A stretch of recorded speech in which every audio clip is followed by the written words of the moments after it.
बहुत जगह पे काम ढूंढने गई थी, लेकिन बच्चों के साथ उन्होंने मना किया, क्यों ना मैं अपने बच्चे के साथ ये काम कर सकूं। खूब लड़ी मर्दानी, खूब लड़ी मर्दानी, खूब लड़ी मर्दानी, वो तो झांसी वाली रानी थी।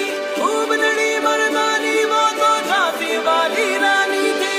મિત્રો, સ્ત્રી સશક્તિકરણનું એક ઉદાહરણ તમને દેખાડું. મારી સાથે એક બેન છે જે છે ને ઝોમેટોમાં જોબ કરે છે. બાઇક લઈને પોતાના સનની સાથે છે ને આવી રીતે ડિલિવરી કરવા માટે નીકળતા હોય છે. અત્યારે હાલ અહીંયા ફૂડ પેકેટ પિકઅપ કરતા હતા. આપણે વાત કરીએ. દીદી, આપ કब से ये काम कर रही हो?